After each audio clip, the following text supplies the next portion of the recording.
민수기 14장 39절에서 45절입니다. 39절.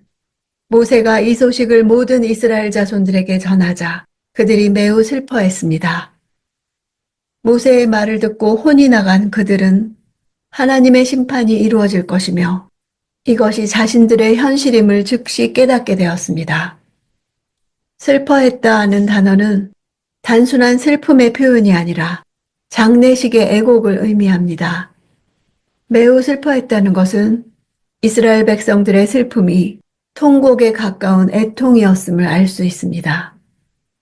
완전히 무너져 내린 그들의 심리 상태를 잘 표현하고 있습니다. 모세를 통해 하나님의 심판 선언을 들은 이스라엘 백성들은 그들의 미래 운명에 대한 슬픔을 감추지 못하고 크게 애통하였던 것입니다. 40절. 이튿날 아침 일찍 그들이 산꼭대기로 올라가서 말했습니다. 보십시오. 우리가 죄를 지었습니다. 여호와께서 약속해 주신 그곳으로 우리가 올라가겠습니다. 여기의 산꼭대기는 당시 이스라엘이 머물렀던 가데스 바네아로부터 가나안 내륙까지 쭉 뻗어 있는 유다 산지를 가리키는 것입니다. 산꼭대기로 번역된 말은 하나의 산 중에서 가장 윗부분이란 뜻이 아니라 이스라엘 앞에 가로놓여 있던 산지들 중에서 가장 높은 곳을 말합니다. 아마도 호르산이었던 것으로 추측합니다. 죄를 지었다는 단어는 마땅히 목표해야 하는 것을 잃어버리고 다른 길로 가는 것을 말합니다.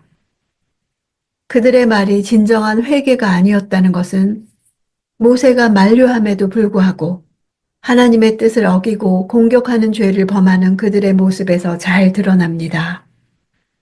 진정한 회개, 하나님의 뜻대로 하는 근심은 구원에 이르는 회개를 가져오기 때문입니다. 이스라엘에게 있어서 바른 목표는 바로 가나안 땅을 믿음으로 정복하는 일이었습니다. 그런데 그들의 목표는 가나안 땅의 장대한 거민과 견고한 성읍이라는 장애물 앞에서 상실되고 말았습니다. 약속해 주신 그곳이란 이미 그들에게 약속되어진 그들이 점령할 수 있었던 가나안 땅이지만 하나님의 약속에 대한 불신으로 이제 더 이상 그곳에 거하는 것이 불가능한 곳입니다. 당시 이스라엘은 팔레스틴 남부에서 북쪽을 향하여 쳐들어가는 전술을 사용했습니다. 이는 후에 여호수아가 요단강을 건너 가나안 중부를 공략하여 가나안 남부와 북부의 협력을 차단한 후 남부와 북부 지역을 점차적으로 정복한 것과 대조를 이루는 전술입니다.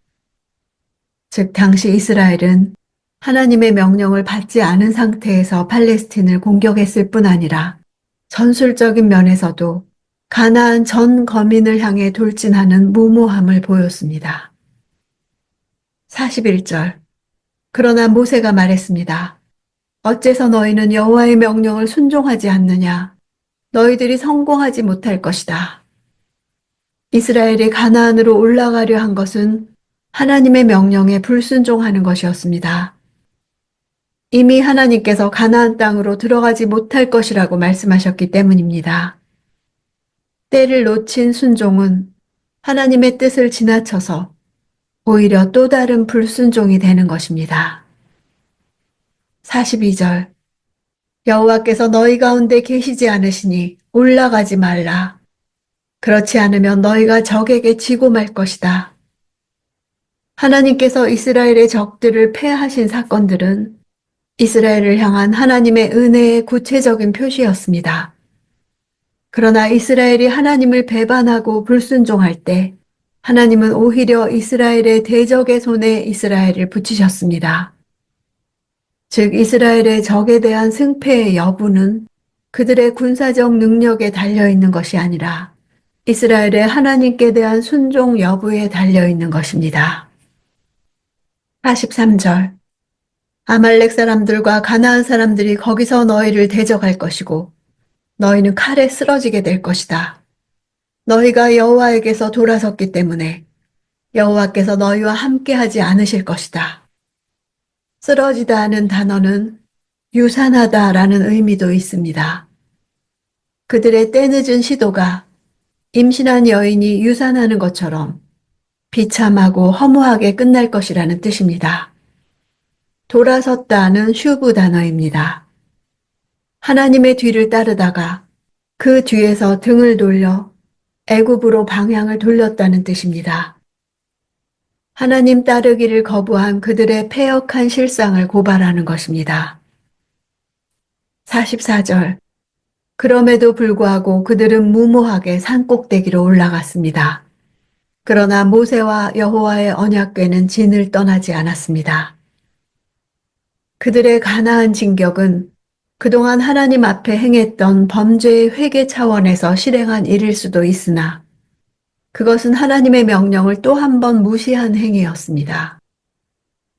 가나안 땅의 백성들을 두려워하던 이스라엘의 이전의 모습과는 정반대의 모습이지만 하나님을 향한 또 한 번의 심각한 불순종의 죄일 뿐이었습니다. 언약궤는 하나님의 임재의 상징이었습니다.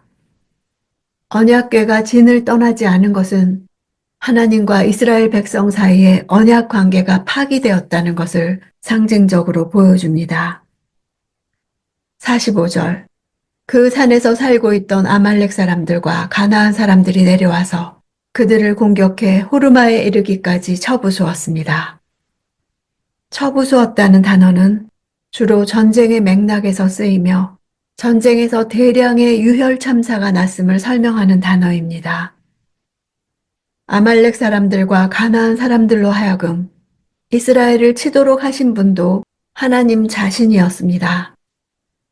이스라엘에게 있어서 전쟁은 언제나 하나님의 전쟁이었기에 하나님께서 싸우시지 않으면 이스라엘은 패배하고 쓰러질 수밖에 없었습니다. 호르마는 진멸이란 뜻입니다. 이후 민수기 21장에서 출애굽 2세대가 다시 한번 이들과 싸워 이기고 나서야 이스라엘은 이 패배의 수치를 극복할 수 있었습니다. 이 두 번의 호르마 사건은 광야 방황의 시작점과 종결점 역할을 하며 민수기의 광야 40년을 앞뒤로 감싸는 수미상관적 사건이라고 할 수 있습니다. 여호와의 백성에게 승리의 비결은 하나뿐입니다. 바로 여호와께서 함께 하시는 것입니다. 석회암 지역이어서 농사에도 불리한 가나안 땅을 젖과 꿀이 흐르는 땅이라 하신 것은 이른 비와 늦은 비를 내려주시는 하나님의 은혜가 있는 땅이기 때문입니다. 젖과 꿀의 조건은 순종입니다. 순종하면 풍요로운 땅이 되지만 불순종하면 황폐한 땅이 됩니다. 그 땅의 농법은 하늘 농법이며 기도 농법이며 믿음 농법이었습니다. 사실 이스라엘 민족 자체가 바로 가나안 땅과 같은 존재였습니다. 하나님이 함께 하시면 풍요로운 땅이 되는 그런 존재였습니다. 우리의 삶도 하나님이 함께 하셔야만이 젖과 꿀이 흐르는 땅으로 살 수 있음을 믿습니다.